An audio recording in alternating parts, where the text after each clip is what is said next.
Was the Mongol Empire destructive, or was it a cause or a catalyst of globalization? Look, an empire that expands is going to cause destruction. I mean, look at world history. You can't say that you can't expect one empire to somehow be non-destructive. The Mongol Empire, it expanded for a variety of reasons. It starts with Genghis Khan. It starts with the Shah of Khwarazm and his treatment of Mongol diplomats and merchants. Horrible treatment. So that had to be dealt with. Before that, it was all about China and China's brutal treatment of Mongolia for centuries. That's how the entire expansion started. Okay, so the Mongol Empire became a very large empire. It essentially, you could say that Genghis Khan possessed half of the known world of his time, and after his death, the Mongol Empire expanded even further because of the conquests of his sons and grandsons and so on. His grandson Hulegu ended the golden age of Islam, for example, by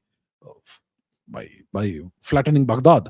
So the Mongol Empire, obviously, it expanded through military conquest. It caused destruction. It may have caused the deaths of potentially millions of people.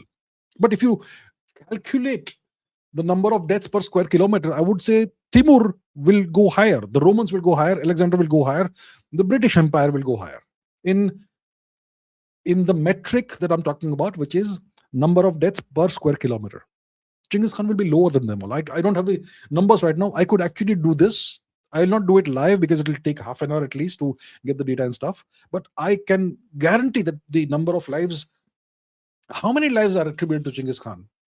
Whatever the number is, it's going to be lower than Timur or the Turkic invasions of India and so much more. So let's not go into that.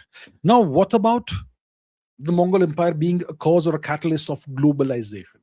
So the Mongol Empire unified essentially half of Eurasia, roughly half of Eurasia, which is parts of Europe and much of Asia, excluding the Indian subcontinent. Genghis Khan decided he will not invade India because he had no reason to. And I've gone into that in my first video in detail. So the Mongol Empire, it created a unified Eurasian zone. Okay. And the Mongols were very much in favor of having trade across the entire Mongol Empire.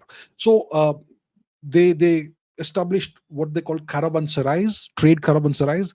They established relay stations. They gave diplomats and other people passports. They standardized weights and measures across their entire kingdom, and they ensured that there are relatively predictable taxes across the entire empire. So suddenly the entire empire, this huge part of Eurasia, becomes open. There are no more boundaries and borders and all. You could just go in any, if you were a citizen of the Mongol Empire, you could travel anywhere as long as you had a valid business. So it created a huge, essentially free trade zone with very clear, predictable rules and all the infrastructure you needed to travel and to do trade. And this had the effect of stimulating and catalyzing cross-cultural exchanges, because you had so many,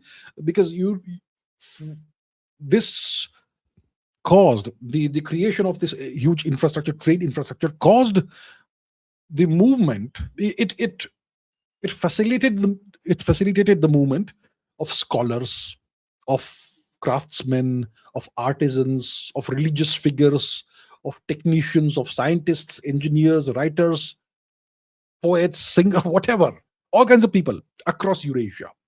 So this catalyzed cross-cultural exchanges. So it created a huge free trade zone. It catalyzed cross-cultural exchanges across the entire empire.